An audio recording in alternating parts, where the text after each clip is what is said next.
I call this meeting of the Hurst-Euless-Bedford Independent School District to order. Let the record show that a quorum of board members is present, that this meeting has been duly called, and that notice of this meeting has been posted in accordance with the Texas Open Meeting Act, Texas Government Code, Chapter 551. Good evening to everybody. Tonight, the Board of Trustees is meeting in a called work session board meeting. The board welcomes and appreciates comments and input from the community. Open forum is provided at each meeting to allow the public to address the board. There will be two open forums tonight. Open forum number 1 is to hear requests regarding agenda items only. Open forum number 2 is to hear requests or make comments regarding non-agenda items and will be heard at the end of the meeting. Those addressing the board are asked to limit their comments to 3 minutes per meeting. The speaker should identify his or her name, group affiliation if any, and make a brief presentation with an identified solution if one is sought. Remarks should be addressed to the board as a whole. Oral presentations may not include charges against any employee or board member by name. It is my responsibility to determine if a person addressing the board has attempted to resolve a concern informally or through the district's complaint policies. If not, the speaker will be directed to follow the appropriate policy. The board requests that all presentations be made in a courteous, respectful, and professional manner and asks that speakers monitor their own behavior. If you wish to speak during one of the open forums, please fill out one of the cards located on the table in the entry hall.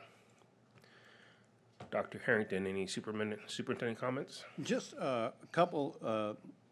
Convocation from Friday. I just want to give a big thank you to Deanne and her team.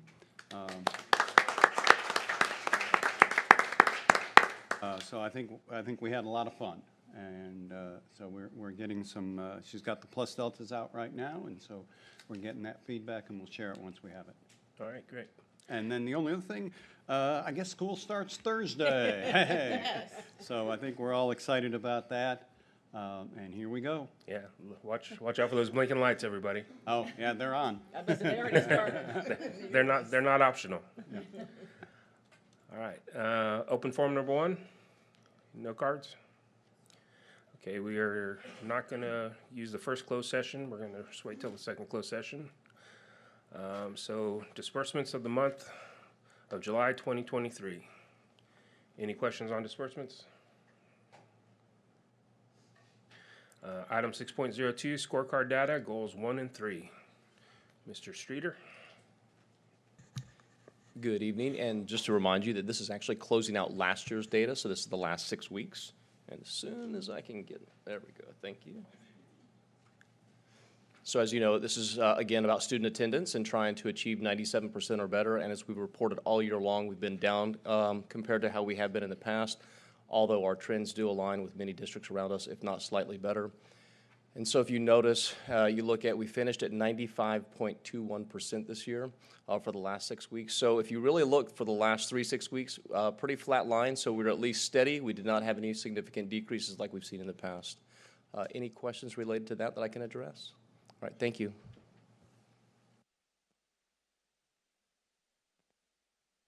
And then 3.1B is the correlating data for staff attendance. And while we didn't reach the 97% goal, we are very happy with where we ended the year. Very happy with the last 6 weeks, but ending at 96.19%. Questions? Any questions on this report? All right, thank you. And ESSER 3 compliance update, Mr. Streeter. Yes, sir. So, whoops. There we go. Thank you. So this is our last time that we actually have to come up and report related to ESSER because, as you know, ESSER ends in August 2024. We will still follow up with some budgetary items in the spring, but in terms of the survey and those things, this is the last time that we have to report on that. So that's both good news and sad news in the sense of the money running out and those that dealing with those ramifications. But as you know, we have to report out to you for the return to in-person instruction, and we have to do that every 6 months, and it's required to get stakeholder input, which we did in June of 2023. Who was surveyed? We sent surveys to our parents and staff, student ambassadors, our Better Together and Adopt a School partners, district stakeholders, special education administrators, English learners, and homeless students. We really try to cast a wide net for everyone who might be receiving services related to ESSER. And so this year, and we've been pretty consistent around 900 responses, so not too bad toward the end of the year for 780 responses, and you can see that more than half was our parent and guardians. And then the next big portion was from teachers, which is almost 20%. So some of the results as it related to academic recovery strategies, resources, and in-school safety protocols. And what I want to remind you is that this is not an open-ended survey. They're given a list of items, and then they rank them. So it's important to note that because they're going to rank from what they think is the most important, not necessarily what needs to be done or is being done. So tutors and interventionists, which I think is great. That's all about our students. Additional classroom sections and teachers, support for students receiving special education services, social and emotional health and wellness, our EB students, family engagement, summer school, and I think Saturday school has consistently been one of the last things on the list. It's probably our students taking that survey. What are some of the resources that they find very important? Obviously, our curriculum, which has been very strong throughout this, and that's what's helped our recovery, instructional materials, our technology, both hardware and devices, also technologies, software for staff. And then this is interesting. This has flipped a little bit. A few years ago, if you recall, the nurse was very high on this list. Again, they rank order, so what I would interpret that to be is that some of the concerns and safety related to the pandemic have come down significantly. And then finally, some in-safety school protocols or in-school safety protocols, educating our students on hand washing, cough, sneeze, and etiquette. You'll see that there is 2 or 3 things in here that we have asterisks next to. Those were new items that we put into this year. For instance, we put this one in because we know that flu season is coming. And so really what the health department has been doing is we want to move this away from COVID to just good health safety protocols. And so that's part of the reason that you'll see that. And that was actually number 1, ranked number 1. We want to continue to clean surfaces for students, HEPA ventilation, which we did for our nurses' offices, availability of hand sanitizer, which we will have available all year this year, sanitizing buses between routes, COVID-19 testing for students, sharing information about vaccine opportunities, availability of masks, COVID-19 testing locations, and social distancing. And then for our Return to Learn plan, which was in the Friday update, the minor changes that we made, to continue with CDC recommendations for communicable diseases, which I think is important to note, maintain public health department protocol for COVID-19 cases, maintain recommendations for hand washing, maintain information linking to local testing and vaccination opportunities, which will be updated in October. That information's not out yet for us.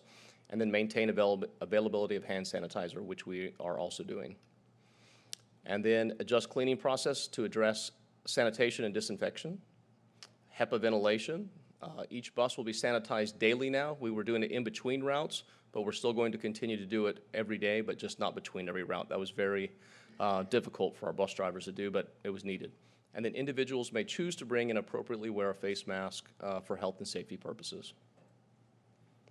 Our funding, again, our plan will be providing additional staff for intervention and tutoring, emergent bilingual students receiving special education services, our instructional materials, translation services, which we use quite a bit, as you well know, our summer programming, social and emotional health and wellness, technology, hardware, device, and software, and nurse support. And then finally, I went over this with you just a few weeks ago. This has not changed from what you saw a few weeks ago. I believe it was in June. And so we are right on budget. Marie has done an excellent job of using those funds appropriately and helping us really move them around when necessary. And then really, if you look at the bottom, those are the indirect costs, which we'll be able to hold on to that money and continue to use after ESSER is over. And so you can see that it's about $1 million budgeted for this year, 1.5 last year, and in 2022 it was about 900,000. So she's done a great job of maintaining those funds and really supporting our students. May I address any questions? And Marie is here also if we have anything additional. Any questions on the ESSER report? Thank you for your time. Thank you, Conrad. All right, 6.04, 2023 certified property values as of July 24, 2023. Mr. Williams? Okay, what an interesting year for property value certification.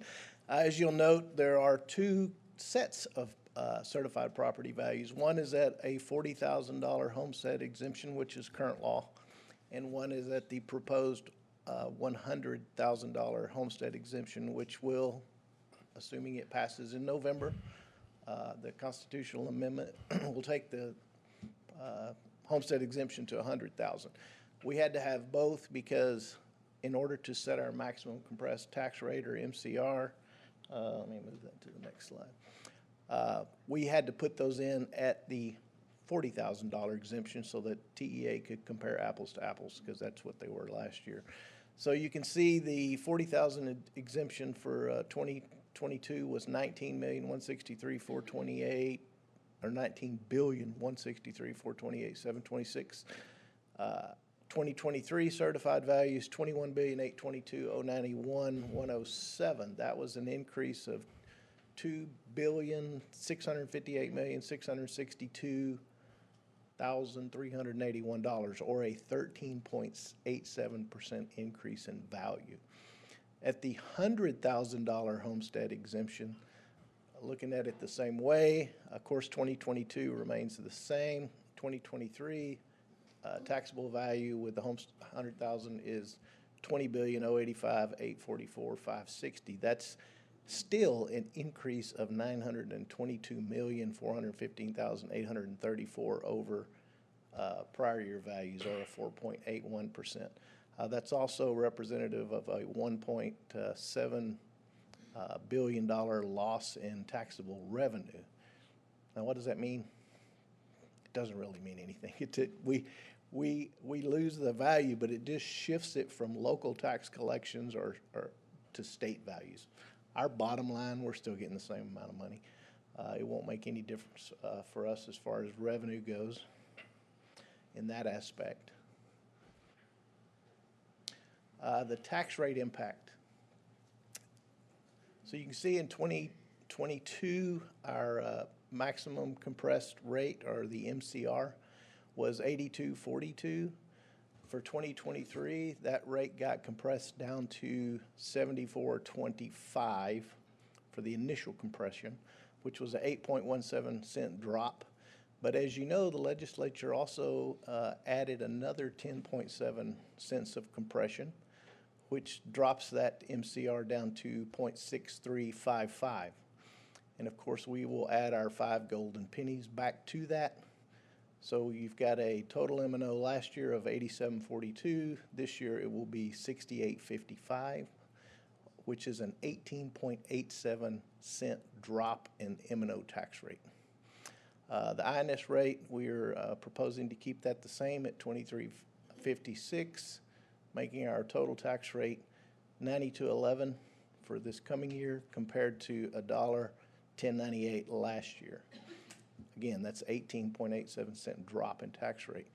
Now here's where when I submitted this for the board, I was going off of our what we previously had for a estimated INS with the 2023 bond. The estimated impact with the bond a little over $1 billion was going to be about 16 cents.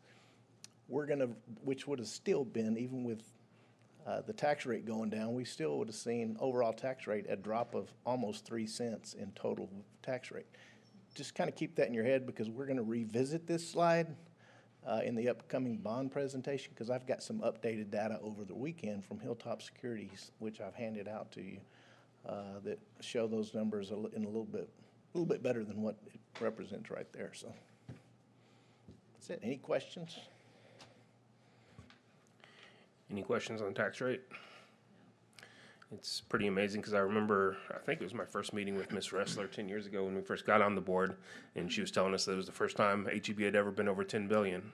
And here we are 10 years later, and we're just went over 20 billion, so. Yeah. All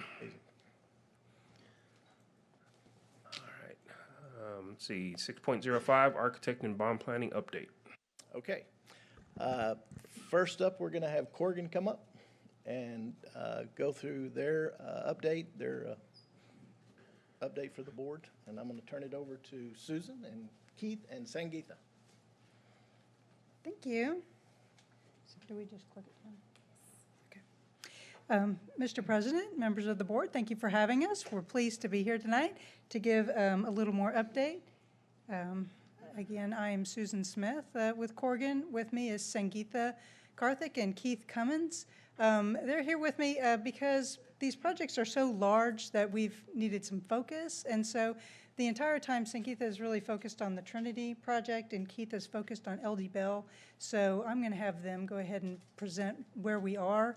And we've basically taken a lot of input, and we've put them into each of these projects. And so you can start to see how these plans and the planning and all these little program spaces are starting to really flesh out and organize in the plan. And so we've taken that information with a lot of other information from consultants to get to Joris so that they can help us verify numbers. And so with that, I'm going to turn it over to Keith for LD Bell.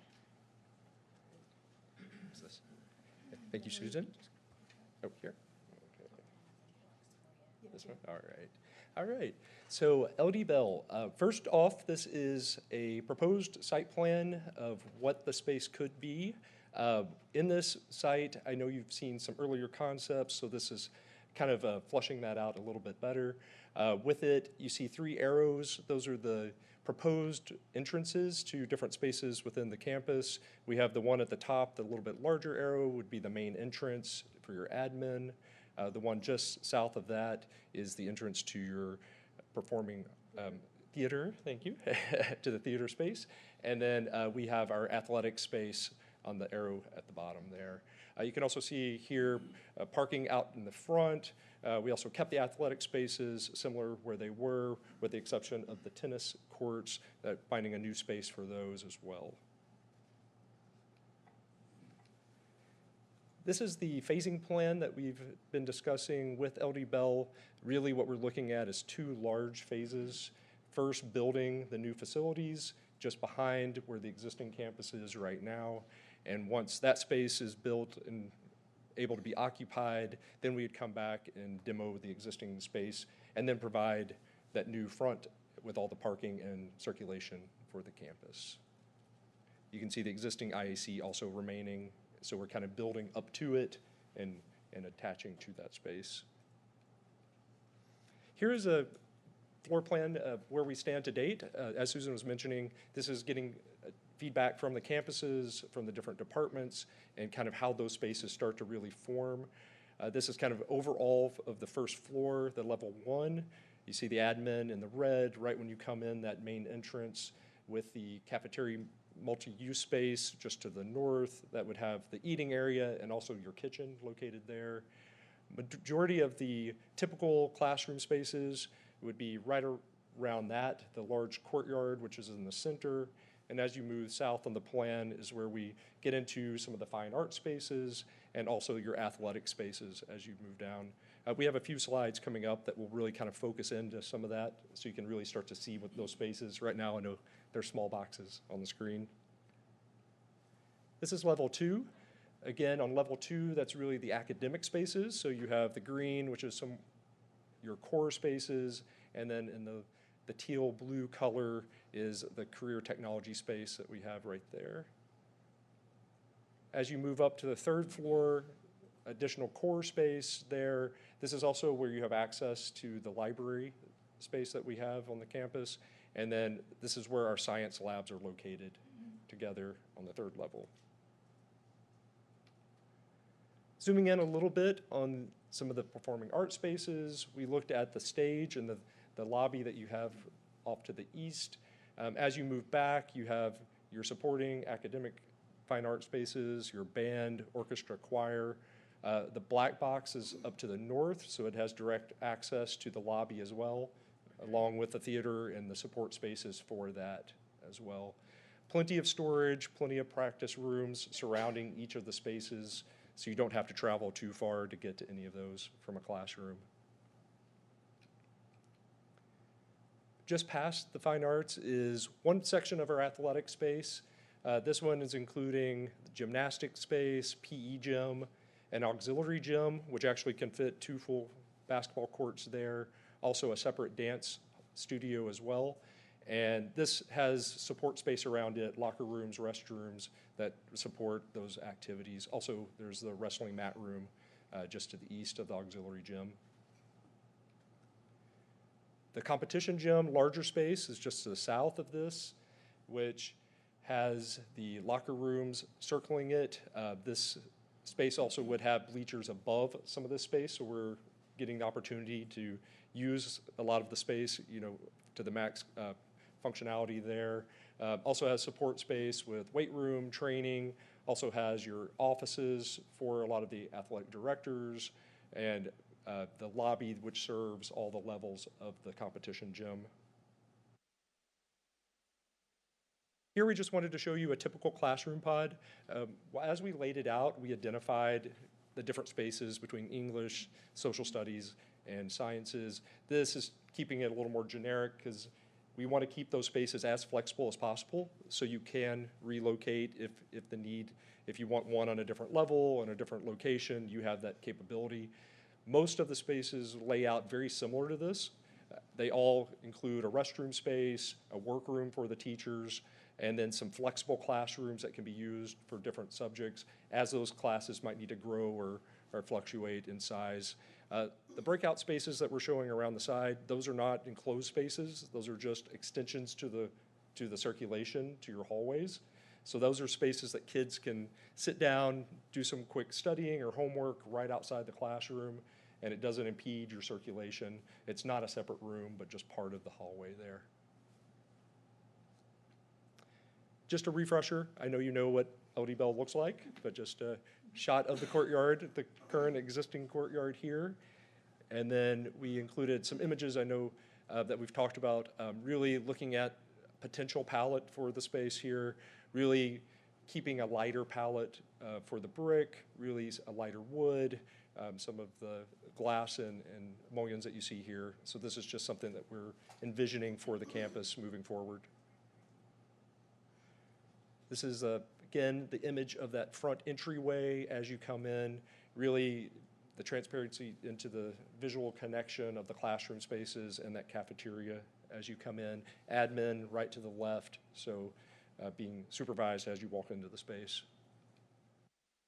A little pulled back view, it's also capturing the theater space as you have a separate entry for after hours use for it, and the parking and circulation to access the front of the school.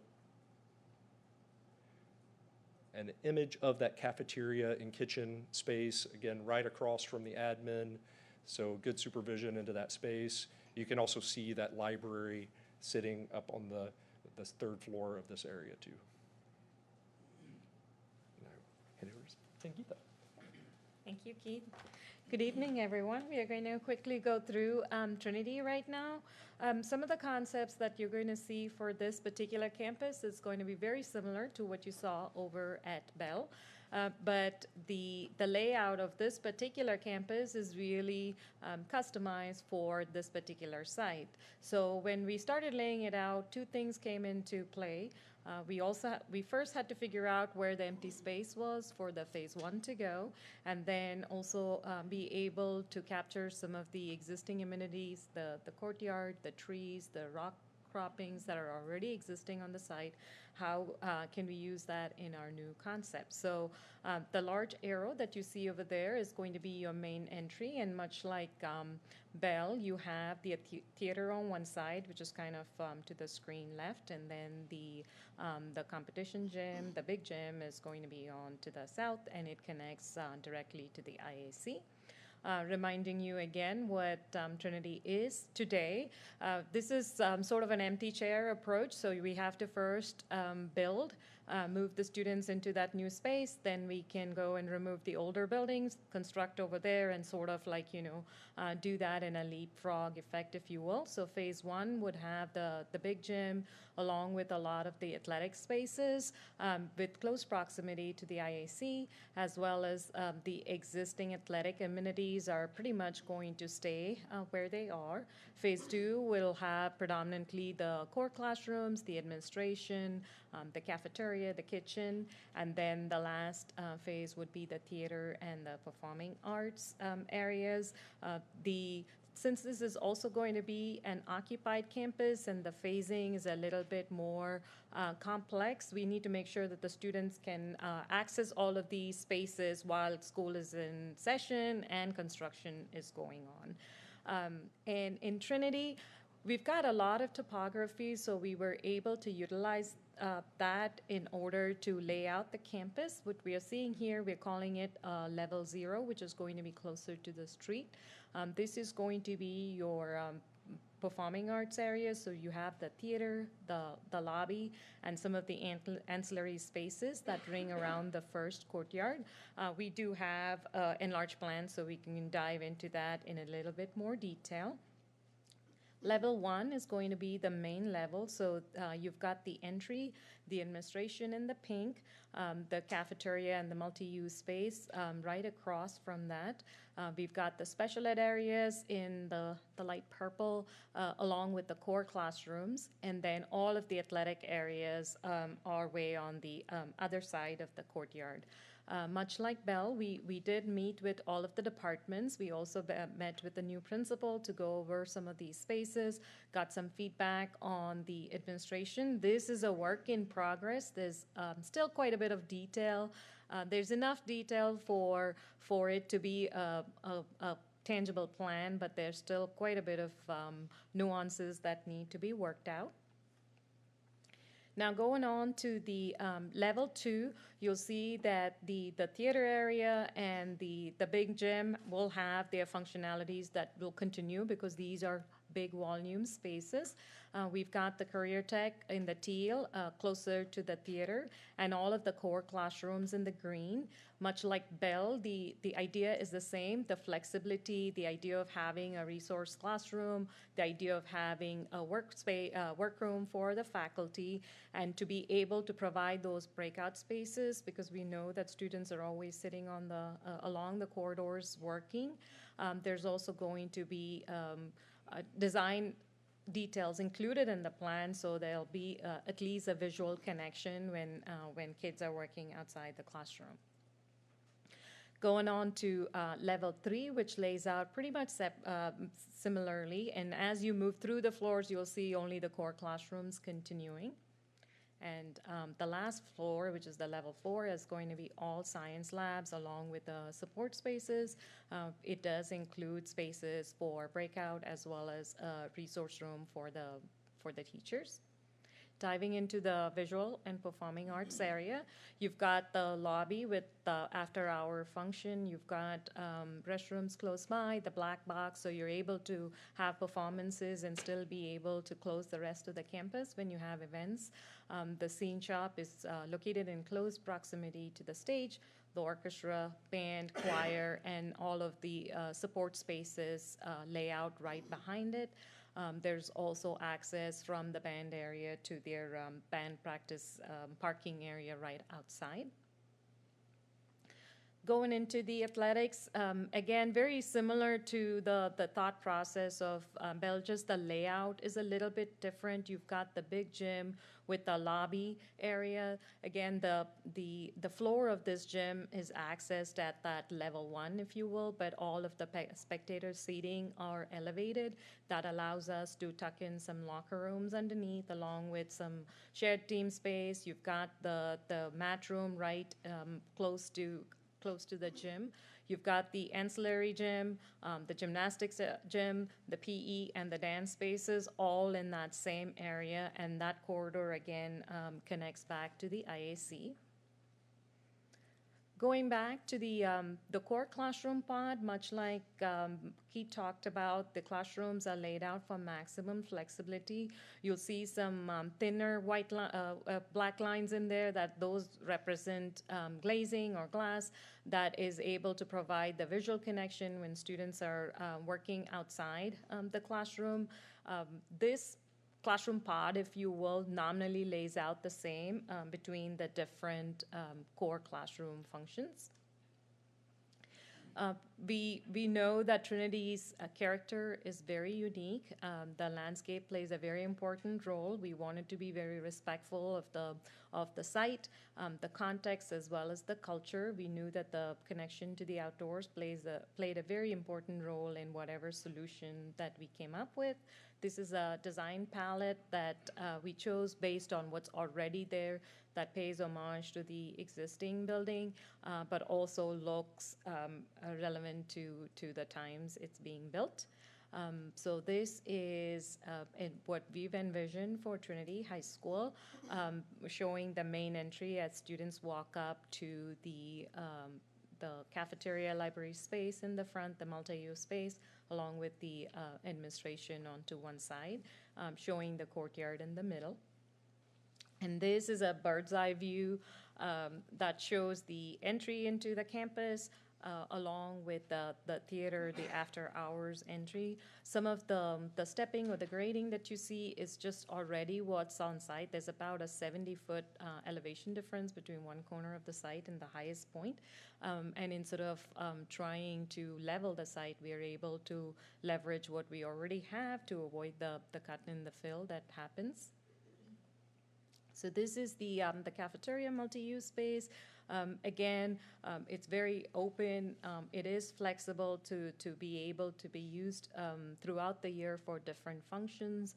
We do have an elevated piece on the upper level that will provide a little bit more, a different type of space from the open space down below. Everything is going to be branded for Trinity, and it is connected to the courtyard right adjacent to it. And I believe that is the last slide.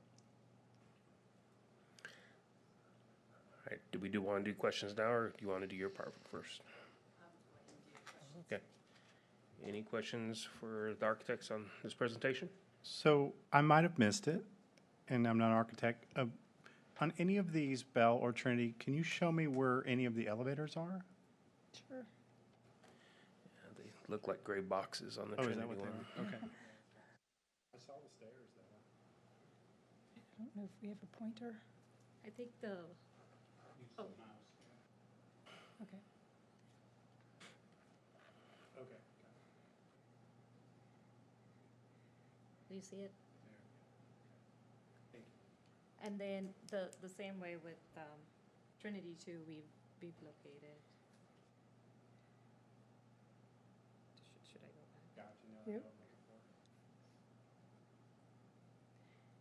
And they'll be in multiple areas as well, so we have redundancy, and then distance of travel, so you don't want your kiddos, if they've got issues, to have to travel from one corner to the other.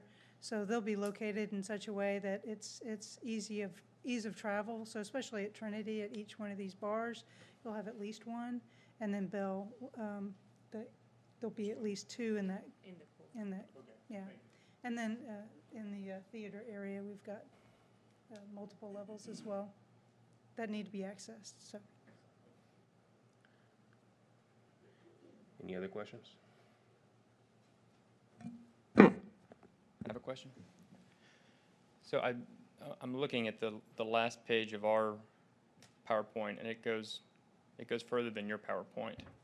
But it has a reference to grass/turfed areas on the landscape. Are you able to point out on any of the overhead shots which areas we're looking to have grass and which areas we're looking to have turf? That's actually, honestly, it's not completely determined. We like to look at those areas in such a way that it's not a maintenance issue. So especially at Bell, if there's an area where it might be difficult for them to access, we would certainly want to do turf. But we haven't really gotten into exactly what areas would be turf. We want areas that the kids can utilize and can be on all the time without having an issue with the grass. And so we would expect some of those areas to be turf and some of them to be grass, but we really like to keep the maintenance as low as possible in the courtyard areas. So we would look towards turf in the large spaces where kids could really utilize those spaces as much as possible. Okay. But- I'll get one. And then can you go to the overhead on Trinity concept? I'll get back to it. This one? No. Keep 19. Okay. Okay, I want to talk about just west of the baseball field where it says new practice field over the paved parking lot. So my understanding is that new practice field is going to be used by the band. And then when it's not being used by the band, it can be used for parking. Okay, is it going to be striped for parking? They can be striped however we want it to be striped. Typically, it's striped for the field markings, and then there may be another color that's used for parking striping so that there's a contrast. I was going to say, we had that when I was at Marcus, and it was just two different colors. So the band markings were one color, and the parking, so everyone could, because it was a main parking lot. So it had to be striped so we didn't have cars just everywhere. So they were laid on top of each other. Is that way it finished? Yeah, where it is marked, yeah. Okay. So when we're looking at that area and we're counting up parking spaces, are we counting that area as parking spaces? We are. Yes, we are. Yes, You are. yes. Talk to me about right above that where it says proposed portable relocation. Is that temporary construction portables? That's temporary area. We just Okay. needed to outline that for pricing purposes.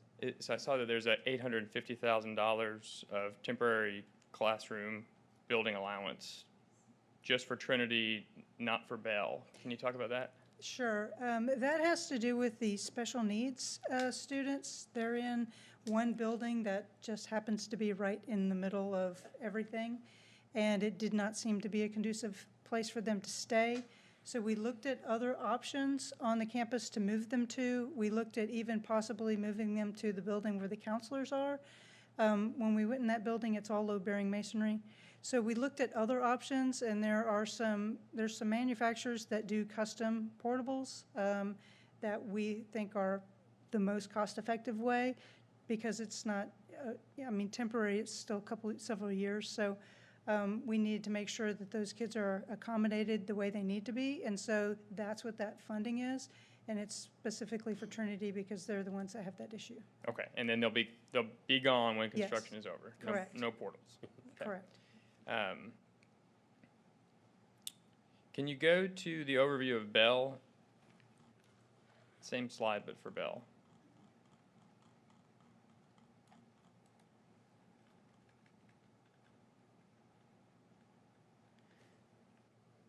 Have you talked to people who care about the location of those tennis courts?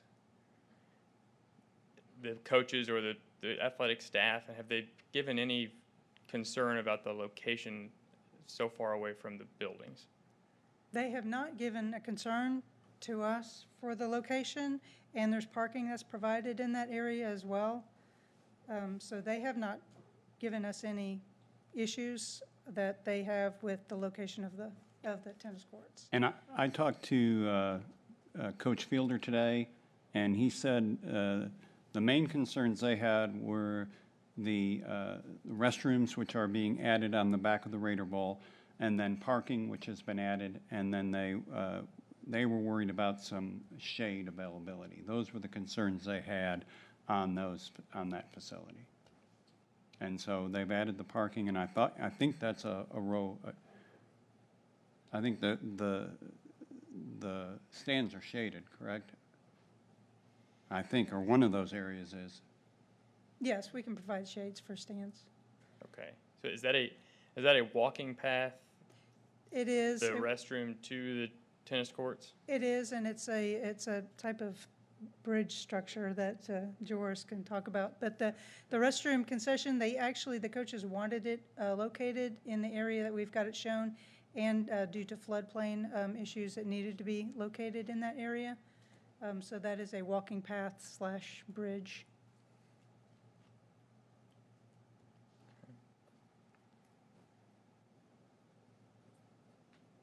And so what is the timeline for this design review? What, you said there's still work to be done on it. Talk to me about the next couple of months or so. What does that look like to you guys and then back to us? Well, the design review, we basically, we went as far as we did so that we can get really a comfortable feeling about the number of spaces that we need, the size of spaces that we need, the organization, and really get that input from the campuses and input from consultants so that we can get some numbers to verify for your budgeting, for your bond with the contractor. At that point, you know, it's a schematic design, so when your bond passes, I mean, we could keep going, but if we could wait until your bond passes and then take it to the next level with design. And we'll continue with getting that feedback all the way through. We meet with Josh on a regular basis as well and touch in with the principals. But that's where we're at right now. We really wanted to make sure that we had a lot, and there's a lot of information if you've seen the drawings at Josh's office. We wanted to make sure we had thorough information and that our civil engineers had input and they can foresee what we think the city may require so that we're really limiting any sort of surprises and we're providing that funding and that budgeting for that for you for your bond. Thank you.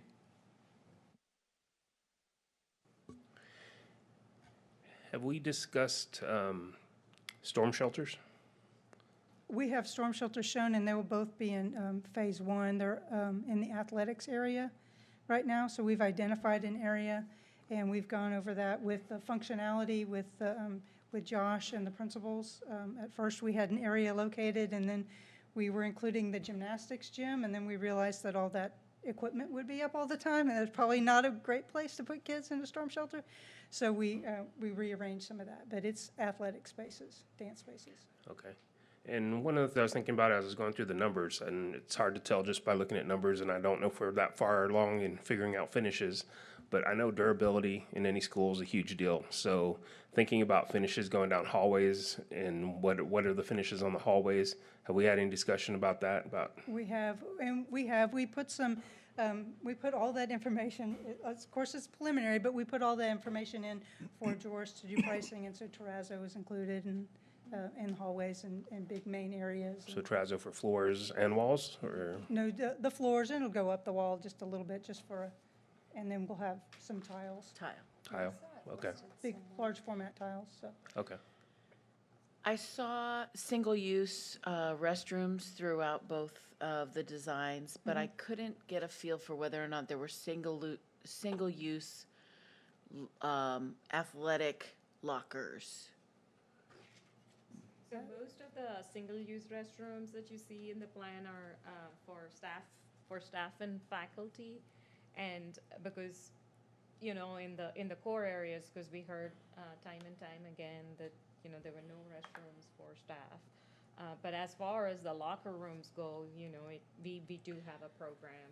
So you're saying that some of the single-use restrooms that I saw are for staff only, there aren't any for students? There's some students. There are some Okay. students. Yeah. Okay, but nothing in the locker rooms?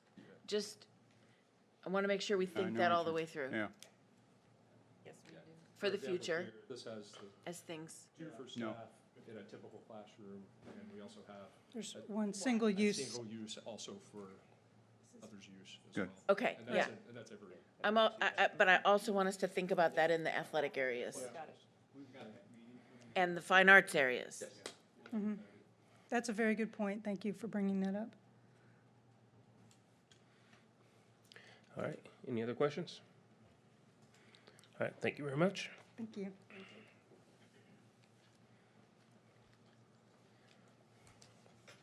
Okay, we're going to look at some numbers in this next slide deck. I want to first let you know that this first one, you have seen this before. This is the slide that the task force presented to you on June the 12th. And what you see here are the two replacement high schools, the replacement of Bell Manor, and then these three additional elementaries were added because the task force felt like that needed to take place. And then, of course, the Bell Manor conversion, the secure entry at Hurst, and then the technology infrastructure during the building of those buildings. Then in Prop B, we have the $36 million for the devices, and that was two cycles of replacement. So I just wanted to kind of remind you guys of that and of the pricing. So I want Aubrey to give you a little heads up and explain some of the changes that have taken place in the pricing of these elementaries. Thank you. Good evening. So we heard some of your comments from the board workshop a few weeks ago, and we did go back and just take a fresh look at all of the projects to see where we might be able to refine some numbers. So looking at the 4 elementary school replacements, there's 2 primary drivers behind the updated pricing that you see. One is schedule, and that's where we escalated some of the schedules, and so you'll see we're proposing an elementary opening each semester over a 2-year time frame. Some of those were pushed out a little bit further. And then for Wilshire and Midway Park, you'll see lower prices there compared to the first 2, even though they are further out schedule-wise. And that's because Bell Manor and Hurst-Hills has the additional SPED classrooms, so they're about 5,000 square feet larger than the other 2 campuses. So for simplicity of the exercise with the committee, we kind of kept one number for all of them. But now that we're getting close to making their final decision, we wanted to make sure that those were accurate. As far as the other projects, the Bell Manor conversion for Keys High School and DAEP, you'll see there's a significant reduction in price there. We did reduce the scope in some areas, and we moved other areas to general fund. Some items such as updating the exterior and the level of renovation that we're going to be doing in some areas we reduced. And then some areas like rooftop unit replacement, some of the electrical work that needs to be done. We've coordinated with Josh and looking for opportunities to put those into general fund. And then Hurst Junior High, I think we just rounded up a little too far at $3 million. But we've met with the campus and confirmed that scope and are comfortable with the $2 million project cost there. And then Corbin will talk about high schools. Good evening. So the first school up is LD Bell, and we've worked really closely with Corrigan. I got Jim and Scott Lee with Joris here, who, Jim is our head of pre-con. So LD Bell is basically set up in, it's really 3 phases, because phase 1, we're pretty much constructing the overall project. Phase 2 would be demoing the old school. And then really phase 3 is finishing all the parking and paving. So, and when we obviously mobilize, one of the first things we're going to make sure we do is, coordinate and work with the school and Josh to make sure we've got our security fencing, construction entrances, things like that in place to make sure we're able to keep, kids and the faculty safe. That's priority number 1. We're doing Bel Air right now with y'all. We just, did Oakwood last year, and, safety is the most overall important thing for students and staff, and really the sporting events also. These projects, if you look, LD Bell is, overall it's 48 months. Phase 1 is 36 months, and so we're occupying your space for a prolonged period of time. And so, safety and making sure that we're coordinating and discussing the different activities that go on throughout the course of the project. And this, the overall phasing plan and site logistics, as we continue through construction, it's going to change. So we've got to make sure we've got a good line of communication with Josh's team and the rest of the school so they know what's going on. Because there's probably going to be, traffic that's changed, for routing purposes when steel shows up and concrete pours and things like that. So it's really important that we work closely with the overall staff and the district. So if you look at the total estimate right now, LD Bell was $292 million and some change. It's 548,000 square foot with an overall square foot cost of $532 a square foot. Any questions about LD Bell? Any questions? And just to clarify, because that's just hard cost, right? So there's soft costs on top of that. Yeah, that's just construction cost right there. The overall soft cost for LD Bell is $342 million. That's all in. Right. So yeah, that's just construction right now. No other questions on LD Bell, Trinity? This is probably not relevant to what you just what you're focused on, but for everyone else in the room, I'm still a little worried about where everyone's going to park on this campus. So one of the things we thought about when we heard about this project was temporary parking and how we're going to coordinate that. So one of the things, if you look at the bottom right hand, that will be temporary parking Okay. for students and staff, and wherever we can carve out other spaces, we will do so.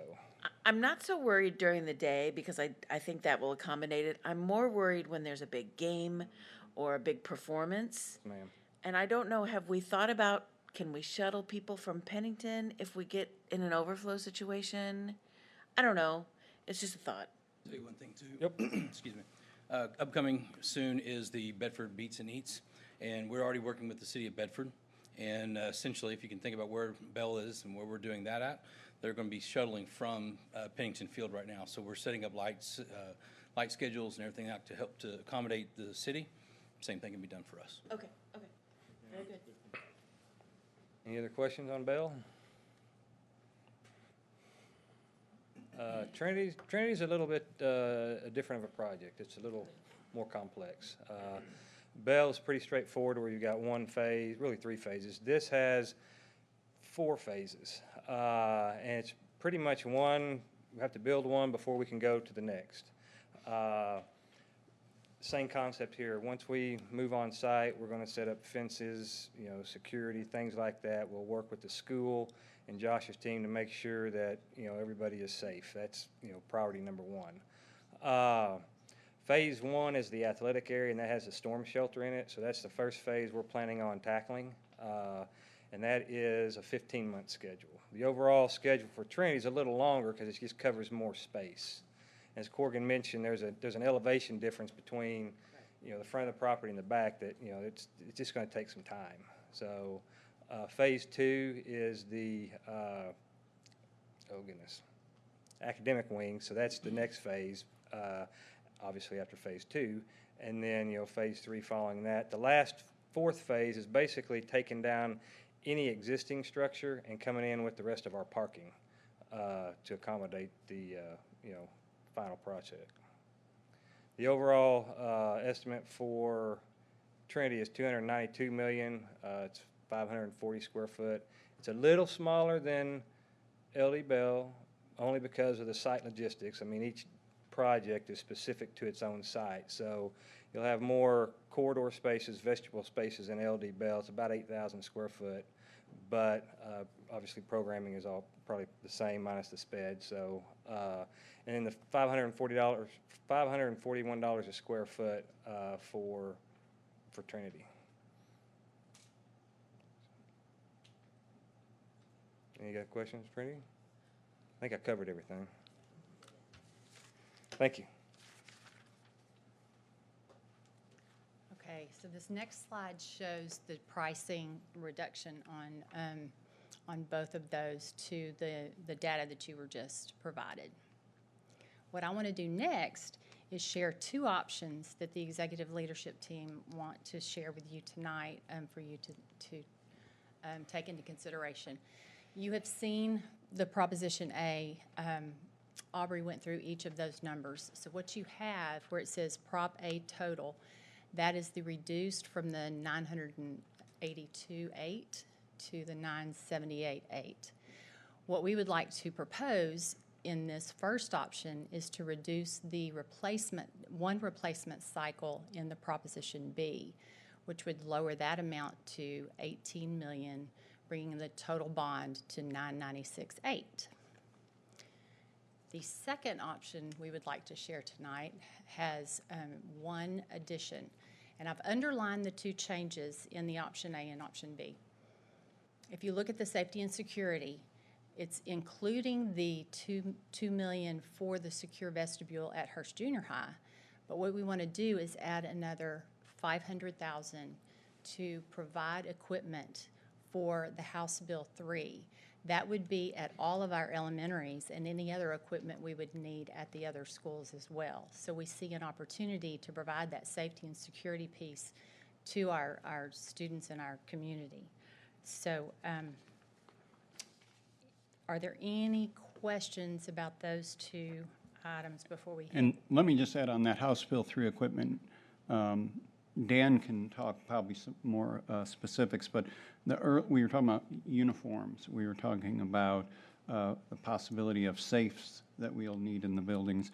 Also, he talked about golf carts possibly that we're going to need for the security officers that will be on these campuses. So there's a lot of equipment that needs to be purchased associated with the new House Bill 3 requirements, and we want to have the ability to pay for some of that equipment through the bond. I have a question about the Bell conversion for Keys and DAEP. Can Aubrey maybe tell us again what is being taken out? Well, it's still just a concept that we've got, but Keys High School will be in approximately 2 of those pods with minimal reconfiguration. Like we might be reconfiguring 2 classrooms into a science lab or something like that. DAEP will be split between the 3rd pod and one of the one of the previous additions on that campus. And then where the gym and SPED classrooms will be for ROTC. That's the current plan. The big flip as far as reconfiguration of space would be moving the administration from that center pod out to where the library is right now, and then moving the library internal. So that way you have your secure entry at this campus like we're trying to achieve at every campus. So what is the difference, though, between the 30 and the 19? You said not doing anything to the exterior. Yeah, so we looked at just maybe improving the exterior aesthetic by using some of the same materials that we did at Hurst-Euless Junior High. But again, just trying to make sure that space is functional and try to respect the overall budget of the bond as well. Just taking out the things that are not necessary, I guess. But the interior would be completely redone. Yes, still all new finishes on the interior. We did not cut any of that scope. And again, my question is probably not for you, Aubrey, but there's been a lot of conversation amongst other board members the last couple of weeks about, and I don't know the bill number, but the one that passed about requiring students that are vaping to go to DAEP. Have we done any looking at that to see how that might affect our numbers, and are we gonna be able to accommodate additional? We have been looking at that. You know, there's some districts where that may be a 60-day placement. And we were already, we make our placements as a 60-day placement, but then they get their, not points. And so basically, if they'll do the drug alcohol classes, that's a 15-day placement. So we've reduced that placement already, but we can review that. I talked to another district that is already down to 10 days on those placements, and it was because of the volume, if that's going to continue. The one thing about DAP, placements can be mandatory, but the amount of time is up to us. Okay, that may be the case, but I think this bill is pretty prescriptive on how many days. No? I don't have it in front of me, Jules, so I want to be careful. We will go back and look at that. And it's not really for this conversation. I just want to make sure that we're building that area big enough if our numbers are going to balloon. Yes, ma'am. We have started that conversation. We have been reviewing that because of that.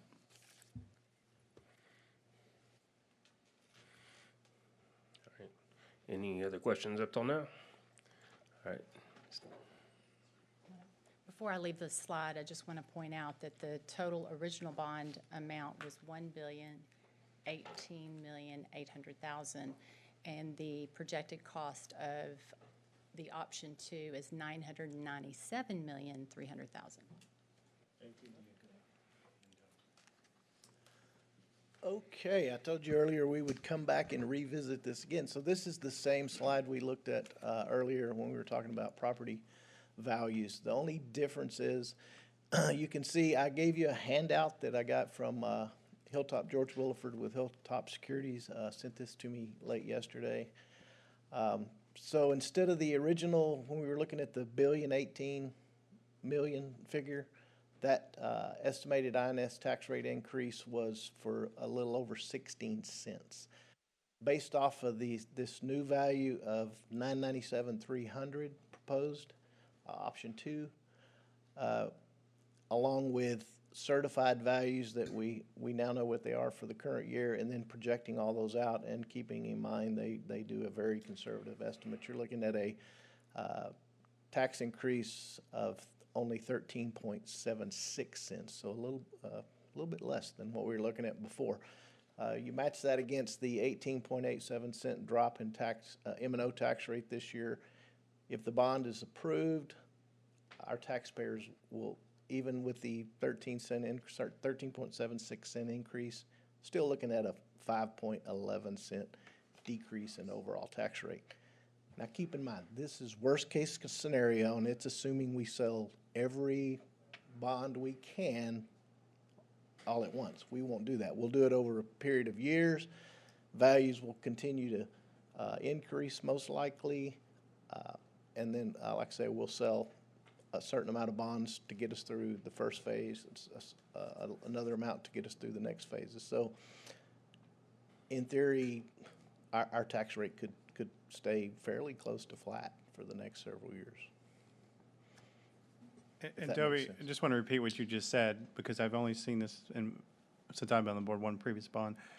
You're going to do that, like if there's 4 phases in Trinity, and you're going to do that through, so save our taxpayers as much money as possible. Yes, we'll only want to sell enough bonds to carry us through whatever we need to in that phase. Plus, it also is a strategy in making sure we don't get into an arbitrage situation to where we have to, if we sold them all at once, and then of course we'd invest all that money, and then but you don't want to invest and make more revenue than what you're paying for the cost of the bond. Then you have to reimburse the IRS, and it gets into a big mess, and we don't want to go there. So, any questions on that? There is in that handout I gave you, the second page does show you the impact on a $300,000, $400,000, and $500,000 home, and that's above what they're paying now. So, what's the average home price in HEB? Last year, it was actually, when we get to this, I'll talk about it a little bit, but I'll show you exactly when we get to the notice that'll go in the paper, because it's on there. Last year, it was 239 something. The average taxable value this year, it's actually dropped.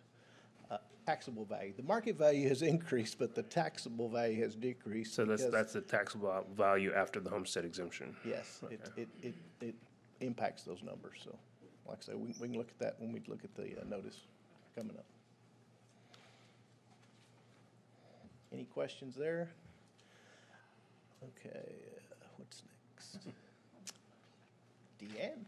Okay, so I'm going to wrap this up. We just wanted to make sure that we provided you as much information as we can, because I know it's a big decision, and we appreciate you considering both of our options. You see some deadlines that are pretty important to the process, but again, if you have any questions tonight, we are here to answer them. Thank you. Thank you. All right, we're going to move down to item 7.01, discussion for potential bond election order. I had this added to the agenda because I wanted the board to have an opportunity to discuss now that we've received recommendations from both the Facilities Task Force and from the ELT. In order to proceed with this bond, we would have to vote on it at our next regular board meeting, so I think it'd be good for the board to have a discussion, kind of see where we stand in terms of all the different options, and also to give us a little time if there's some other option that we want to look at between now and August 21st. But, you know, all the recommendations are just that, recommendations, but it's up to this board to determine exactly what we want to do in this bond and what should be included. and what we think our community would have an appetite for, and what's in the best interest of the community, in order to put it out there and let our constituents vote. So, does anybody would like to start any discussion in terms of either supporting a certain recommendation or any other options?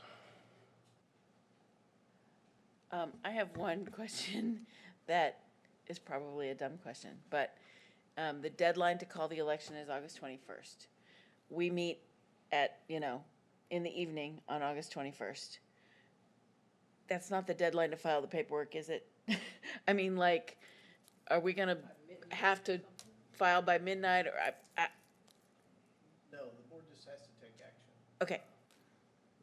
That's what I thought, but I just wanted to double check. That's the deadline to call the election, so as long as the board calls the election. Very good. Yeah, so when we vote to call the election, we're actually going to have we'll be voting on is it a declaration or a resolution? Yes, we will present, that'll be prepared by our bond attorney, Chris Settle with McCall Parkhurst. Will prepare a call order, and it will outline the amount, what has to go in Proposition A, what goes into Proposition B. It'll outline all the details, maximum tax rate increases, and all those things have to be filled in and brought before the board to call the election. So, I guess for me, it's just this process has been very different than the other bonds we've done since I've been either on the board or studying to be on the board, sitting in that side of the room. So, really, in all of those, we had like a full plan, and we knew, a very detailed plan by the time that we called the bond. We have a plan here, but not every single detail is determined as far as, is this going to go here and where's this door and, those kinds of things. But I feel like now that the architects and the contractor have worked so close together, I feel like what we saw tonight is much, much closer to what we've had in the past. That's just my only thought about, I really feel like we can move forward, where a few months ago it was still a little fuzzy to me, maybe not to anybody else. If we cut the technology in half for one cycle, when the cycle comes up after this 18 million and the next cycle comes up, is the plan then because we know, like, we have lots of facilities over many years that will need to be rebuilt, it'll just be a bond that comes 2 or 3 or 4 years later? The part that we are cutting is just the computer replacement cycle. So the other pieces some of those are longer to begin with, but we do anticipate that we will be seeing another bond cycle because as we reviewed the elementary campus facilities, we have a number of campuses that we need to do work on. It's just not within the scope of this bond. So we definitely would be looking at another cycle, probably out, in that 5-year range, so we can address the rest of those elementaries. So this is just for computers? Remember, there's a lot of technology in Proposition A. The piece that couldn't go into Proposition A and went into Proposition B is just the computer replacement cycle. Okay. Couldn't get that word out. Okay. And so instead of 2 replacement cycles that would take us 10 years out, this is 1 replacement cycle that will take us to the next one. The piece, though, that also is we have put ourselves in a pretty good position, too, with the number of computers. Lindsay, do you want to talk about that? Yes, we are in a good place right now, especially with the grants that we received through that Emergency Connectivity Fund, where we were able to buy the 7,700 Chromebooks for our students. We just rolled out this week and are continuing tomorrow. All of our secondary teachers have received their new laptops and devices. So the 5-year replacement will be just finishing up anything that we haven't already replaced and then preparing for when we need to replace our elementary teacher. So we do have a bit of a buffer within that. And typically it's 5 years. So 5 years from this year, we'll be ready to replace that 7,700 computers and our secondary teacher devices. So that would give us time. Okay. I'm very comfortable with all of this. I have been, I think I'll echo what Ms. Cole said a few months ago. It was, you know, we were all kind of sitting on the fence saying we absolutely know we have to do this, but what is it going to look like and how much is it going to be? And I feel much more comfortable with it. I'm 100% in, and I like option 2. I think for that little bit more, it'll give Dan what he needs for sure. So I'm going to piggyback and echo. First off, Dobie and even going back to Wrestler and you guys have done a really good job over time of continuing to reduce our tax rate. I mean, that's just one thing about you guys in the district. So you set us up for really good stuff. Staff and our architects, thank you so much, because a lot of us were having significant trouble with the billion number, and getting it under that is really, really good. As far as timing goes, fellow board, with the fact that we're facing a tax compression and thinking on behalf of our taxpayers, the timing of this probably couldn't be any better. So like what Julie and Rochelle have said, we've kind of wrestled with this of do we do this now or it's going to have to be done. I haven't always felt completely comfortable with this, but I'm gotten a lot more comfortable with it over the last couple of weeks as we go on to this. And then again, taking the situation with our constituents and tax compression and the fact I also know how conservative you guys are. And if I understand you correctly, we're looking at this as worst case scenario, Dobie, as we hold on to that and release those bonds accordingly. It could even be better than what you've proposed to us in that last presentation. So I'm just saying that I've really gotten a lot more comfortable with this as time's gone by. And I'm very excited about the opportunity that this presents to our kiddos long term. Yeah. Well, this has been a long process. It's been going on for 2 years since we first started talking about it and talking to architects and such. And now we're at the point where we got to write something down on a piece of paper and vote for it. So that's, you know, we have, you know, a couple really good options on the table. And, you know, as board president, I just like to feel comfortable with, you know, as I tell Joe what we want written on that piece of paper next week, that it's kind of what the board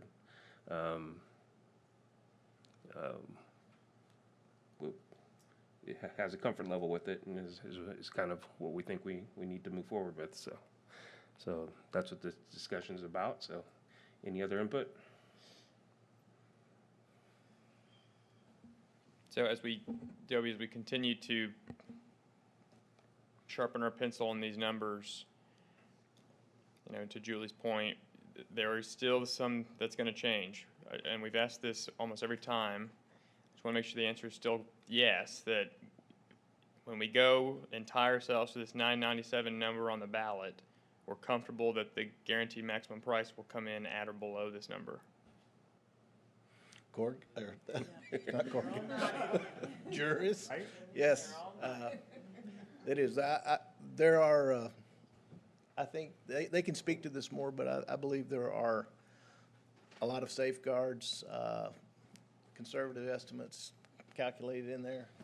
Yeah, I mean, I think that Cork went above and beyond and what the information they provided in a schematic. I don't think you'll see that across the board. And beyond that, we obviously know the districts and cities we're in, right? We've worked with them before, so we went to look at what the city could put on us to require those things. So we're not coming back here and asking those things. So we didn't just look at the campus and the topography. We looked at all the temporary parking, the things we're going to have to do for the construction, really that phase 2 of Trinity, right? Where it's how we're going to get students around to phase 1 from the existing. So we went through all that and put, worst case, the special education students, making sure they're taken care of.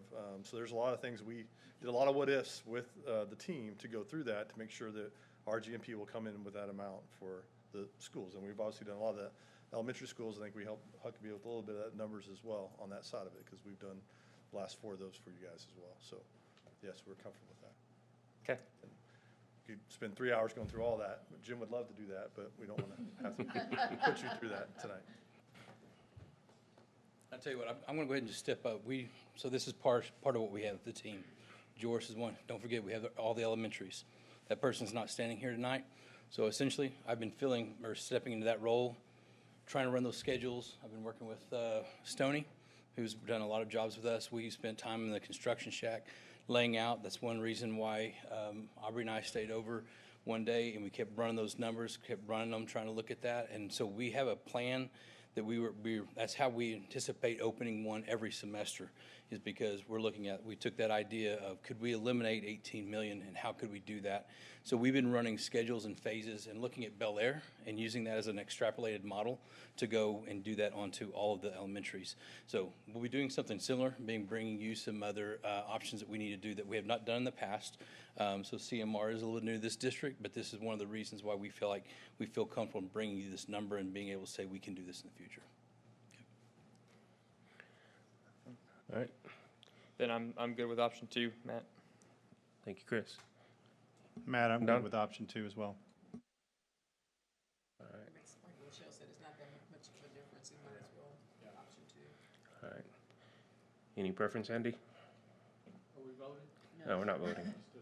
What is your preference over between A and B is the question. All right. Okay.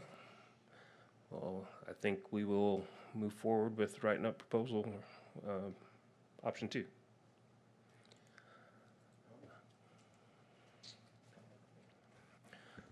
All right. Item 8.01, financial statements for the month of June 2023. This might seem a little mundane after that. Thank you all. Yeah. Thank you for being here. Thank y'all. Okay, we're going to be looking at the financial statements ended June 30th, 2023. The general fund, we have a fund balance of $200,666,522. That represents revenues over expenditures in the amount of $39,039,157. I keep singing the investment song, or maybe we need to come up with an investment song. Compared to the same month in June of last year, we were looking at, this year we're looking at $5,260,684 compared to $560,948. So almost tenfold increase in investment yield. Expenditures to date are at the end of 6/30 were at 77.14%, which, as we always compare it to, 10/12 of the year is 83%. So we're below our target number for where we want our budget to be. The general fund matrix report. Payroll ran the largest expenditure, of course, is 87% at $139,641,343. The next highest expense is our utilities in the amount of $3,512,863. That's 2%. And instructional supplies comes in third at 1% at $2,281,976. Child Nutrition Fund, they have a fund balance of $11,755,267. That represents revenues over expenditures in the amount of $3,348,289. At the end of June, that they were at 73.25%. Again, that's below the 83% we look at when we're 10/12 through the year. Again, that department's done very well. Of course, they're gearing up for a new year now. And last time I checked with Mariella, we were having a little better luck getting some people hired, but we still may start the year a little bit short-staffed. But just keeping in mind, they did all that short-staffed last year, so doing a great job there. Debt Service Fund, we have a fund balance of $54,269,767. That represents revenues over expenditures in the amount of $38,004,900. Of course, we have made our first debt payment. We will make our second and final debt payment for the year in the amount of $29,500,813, making our total debt service for the year $36,781,627. We also executed the defeasance that we've talked about throughout the year that we were going to do toward the end of the year. So we used $4.996 million to pay the expenses and purchase the securities to defease the principal and redemption of on a 2027 call date. That eliminates $5.639 million in future debt service during the years of 2023 through 2029. So that represents a net interest savings of $643,094.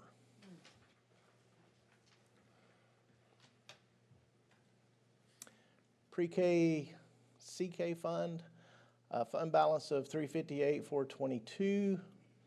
That represents revenues over expenditures of $273,000. That, as of the end of June, they were at 106.46% revenue. Of course, the year is at the end, so they did well. They did a good job. Program did as it was expected. Special revenue funds, total expenditures as of the end of June were at 54.19 or 18%. Of course, that's multiple funds over multiple years that roll, and so those funds typically run well below our percentage amount. And then we are doing those, we spend the money and then we get reimbursed from TEA draws, so therefore it lags a little behind. But the funds are doing as expected. Campus activity funds, fund balance of $3,488,877. That represents revenues over expenditures in the amount of $715,140. That fund is doing as well, doing as it's expected as well. Series 2018 bond funds, we have a fund balance of $8,684,349. That represents expenditures over revenue in the amount of $15,795,989. And then this is one of the funds we have a fairly substantial amount of investment interest. Also, $689,529 compared to $44,326 same time last year. And like we've said many times, over the last year, these funds are going to be, the leftover of these funds are being used for mostly for the 2018, the Bel Air rebuild project. And as soon as these funds are exhausted, then we'll start using the locally defined funds. Possible bond coming up. This is just a new fund where we're tracking expenditures to date. So at the end of June, we had total expenditures or a fund balance of $1,042,029. That represents expenditures over revenues of $987,429. And as we've said, once the bond passes, we will be able to reimburse ourselves for these expenses. Locally defined capital projects fund, we have a fund balance of $56,755,485. That's expenditures over revenues of $2,038,334. And as we've said in the past, these funds are being used for Bel Air Elementary. I have a hard time saying that. It's a tongue twister. Bel Air Elementary rebuild, finishing up the admin back here, which we're pretty much done with that. And then some security additions and baseball, softball refills, and then a few other smaller projects. And just so you know, I'm just going to jump in. I asked Josh to put together, and we'll have it at the next meeting of the week, the meeting after, just some pictures of, we'd had a lot of projects going on this summer, so he's going to put together some pictures so you can see they've been pretty busy. Mm-hmm. Very. And that's it, unless we have some questions. Any questions on the financial statements?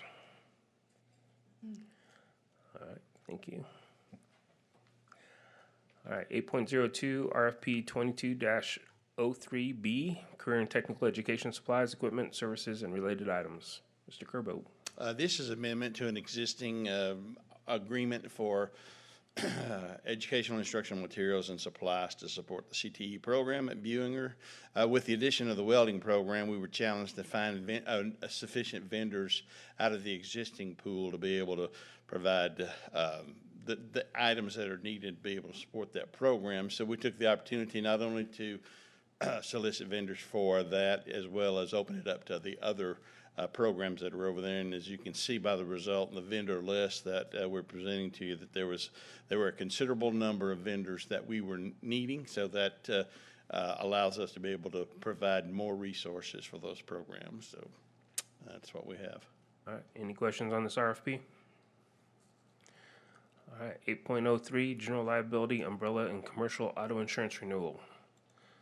Are there any questions on that? I know we got information in the Friday update. All right, RFP 23-16, travel management and related services for district-wide use. Any questions on that? TK Education Consulting Agreement. Any questions on that? And just so you know, the only page 4 uploaded into Board Docs, so at your desks, I have page 1 through 4 of that.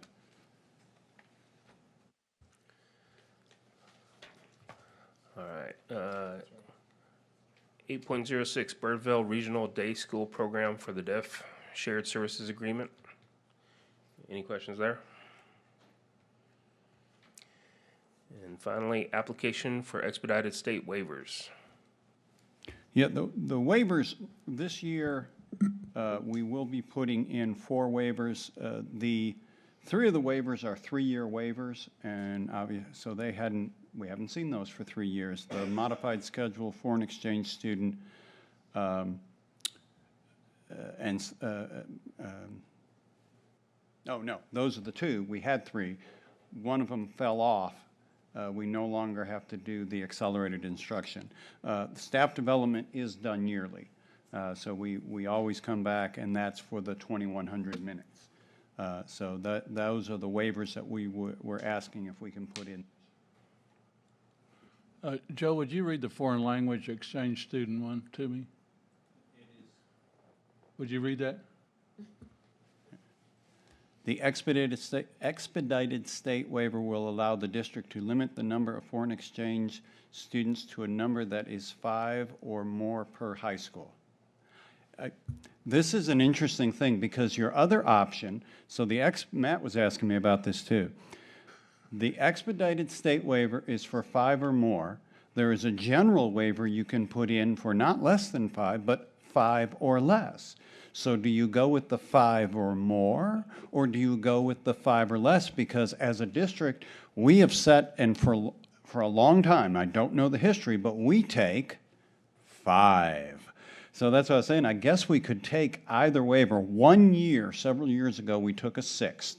We had a student who was at a school, and the agency decided they needed to move that student, and they found a host family in our zone, and so we did take a 6th one time. But this is an odd waiver, but you have to have the waiver in place to set a limit. If you don't put your waiver in place, then you can't set any limit. So we just have 5. We have 5 at each campus is our limit. Sometimes we fill it, and there are years we only have 3 or 4 at a campus, and there are years the agencies are all over us because they want us to take 10. So like I said, that has been our thing. In since I've been here, one time we took a 6th, and it was actually after the year had started, and it was, if we didn't take him, this kid was going to have to go back. So it's not 5, but it's 10. And it's limited to the district, which we're taking the 5 or more. We're doing the 5 or more. We're going to do 5 at Bell and 5 at Trinity. This is, Which is 10. Which is 10. I would love to get, but it says, it'll say per high school. But why this is set up the way it is, I do not know. What's the downsides to taking more? Why is 5 the magic number? Exchange students can be a lot of work sometimes, and so I think you want to make sure that you're not distracting from the kids that are here and graduating. You know, a lot of times those kids, they go back home and they're not getting any credit. They're starting over. Some don't assimilate Yeah. And so I think it's just, from working with the counselors, this has gone through the counselors, and that's always been their recommendation.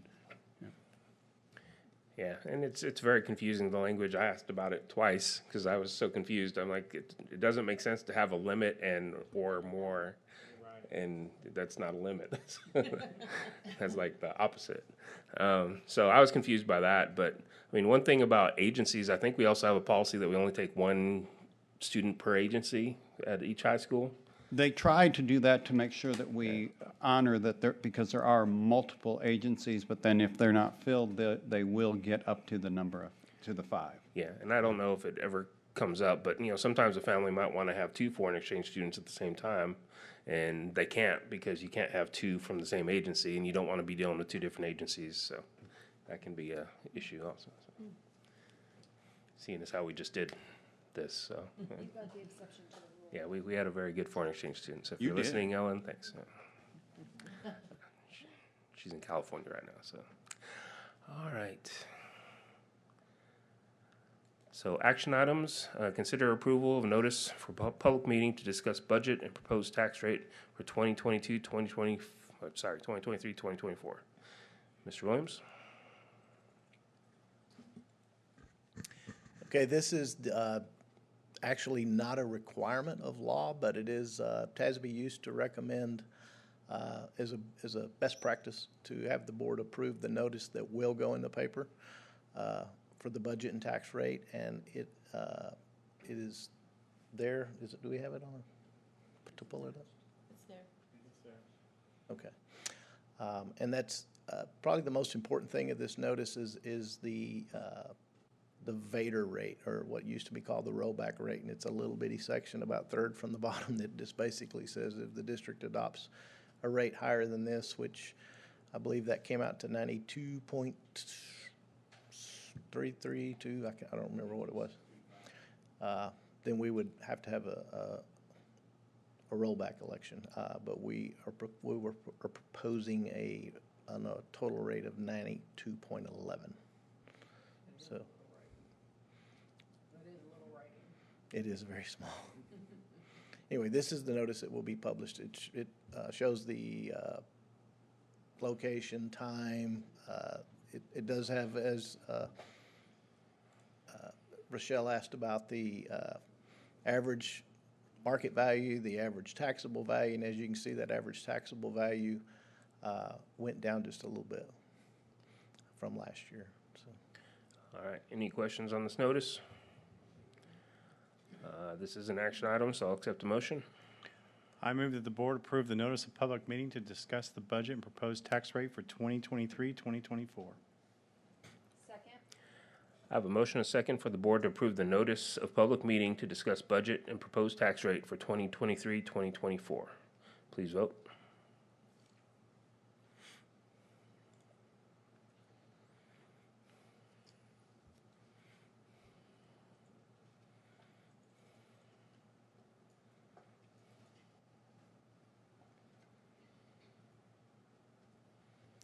And that motion passes.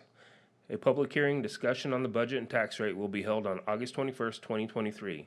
Notice of the public hearing will be submitted to the newspaper for publication on Thursday, August 10th, 2023. Budget adoption and setting of the tax rate is scheduled following the public hearing and discussion at the board meeting on August 21st, 2023. All right, item 9.02, consider approval of change order 1 to CSP 22-10, Re-roofing District Transition Center. Mr. Minor? As you know, we don't bring very many change orders forward through our contracts, but this was one that went over. Very small contingency in this project.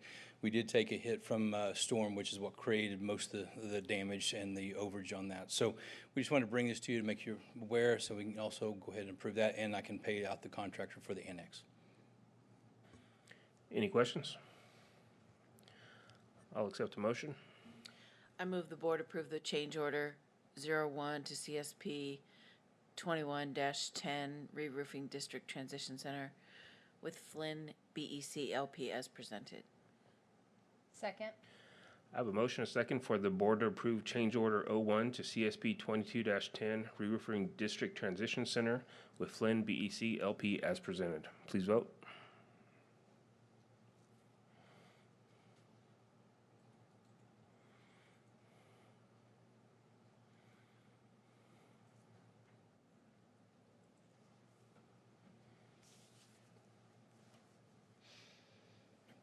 Thank you. That motion passes. All right, consider approval of donations for the August regular board meeting presentation of certificates of appreciation. Any questions? I do have a question. I just put in my notes, about the South Hurst Elementary PTA donating $4,000 for purchasing new cafeteria tables. And does that mean that the district does not have money to purchase these and that's why they're having to be donated?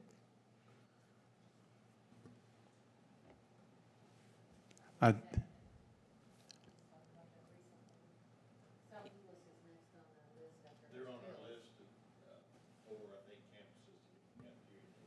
yeah, Darla's already, she's also, we're going to reallocate the River Trails donation for moose because we're purchasing the moose binders. So we will follow up with South Euless because, again, they're on our list to replace their cafeteria tables ourselves. Okay, good. That's a good catch. I didn't catch it. And I did read you right through them, but it's a good catch. All right, so should we approve it minus those or just approve the whole list? And With the changes. Can we approve the donation and then we'll update the use? Because is that sufficient? You can reallocate it. Yeah. Okay. Okay, I'll accept the motion. I move that the board approve the August 2023 donations as presented with the reallocations mentioned. Second. I have a motion, a second, for the board to approve the August 2023 donations as presented with the reallocations. Please vote.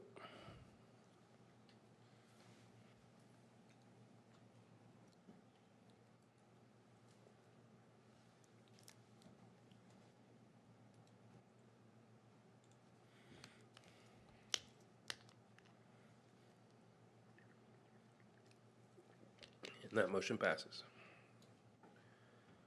All right, we're at open forum number 2. Nothing, okay. Other business, opportunity for board members to request items be placed on future board agendas. Anybody have anything? I have one item. So the item has to do with employee health insurance. I asked Joe to put some information together for us that was included in the Friday update this past Friday. Some really good information that was pulled together, but a couple of things jumped out. One is, which is no surprise, generally across the board we've seen premium increases. And what also jumped out is, our district contribution towards health insurance. There's no other district that contributes less than we do. There's some districts that contribute the same that we do, but there's no district that contributes less than we do. And historically the thinking has been, if we have money to allocate, we want to allocate it to salaries rather than health insurance because, one, it helps our salary numbers, and 2, it helps the employees on the retirement side. But if you look at the compensation on salary plus insurance, total compensation, we're dropped to now about 15th on all districts. And I think, if we've not reached the time frame, we're just about to reach the time frame where I think it warrants a discussion on whether or not we start allocating some more money on the health insurance side. And I talked to Joe about this, and what I would like for the board to consider is an agenda item in November or December timeframe, where the information that was in the Friday update is packaged together in an information presentation for the board, and then for us to have a discussion on when we get to our spring staffing meetings and our budget meetings, what it could look like if we allocated more money on the insurance side, and not to be prescriptive about it, but to let Cicely know if this is something that we would like to consider, what would that look like? You know, there are districts who do a tiered approach. There are districts who just allocate more money. And I'm not sure what the best option is. I want to hear from Cicely, but I do think that we ought to consider as a board looking at this issue, you know, in the November, December timeframe. So if there's an appetite to do something next year in the budget time, we're able to get that rolling. Plenty of time.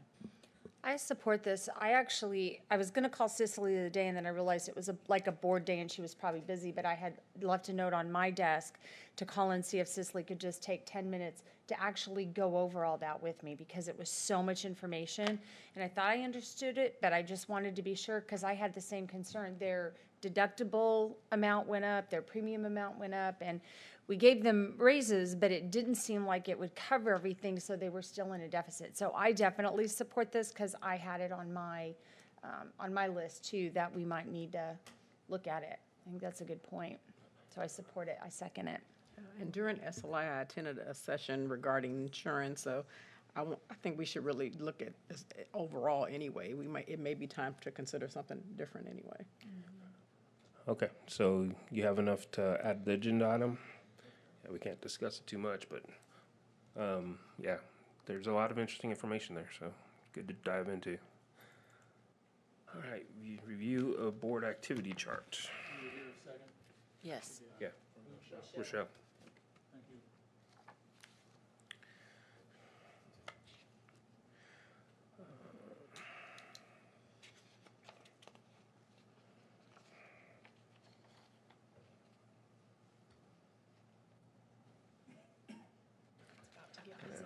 Yeah, it's getting busier.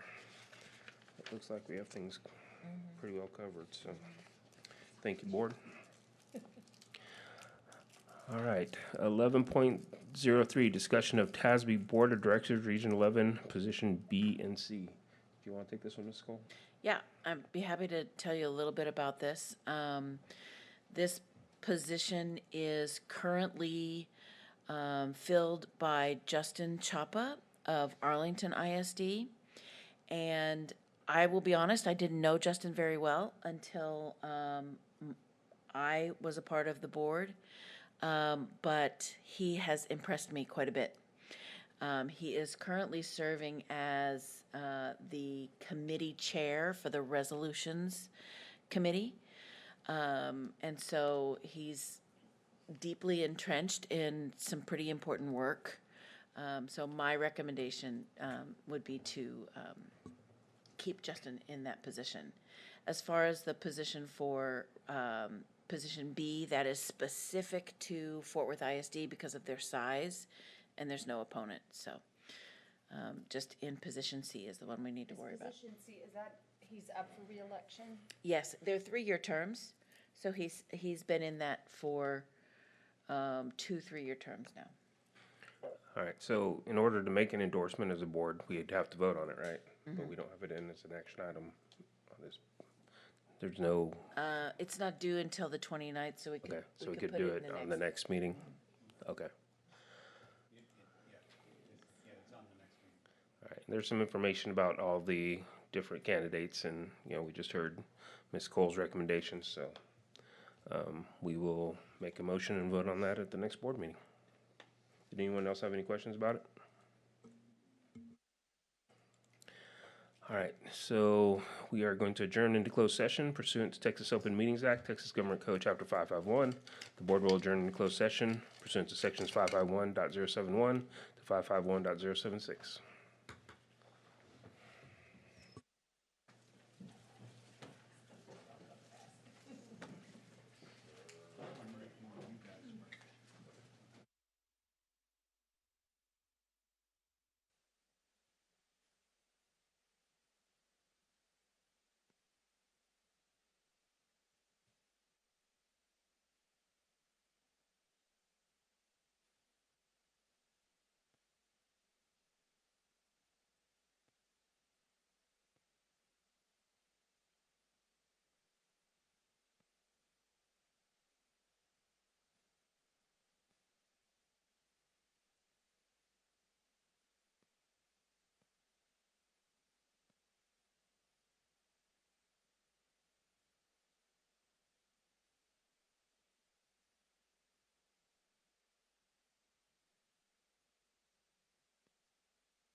All right, the board is reconvening into open session. I'll accept a motion to adjourn. So moved? We are adjourned.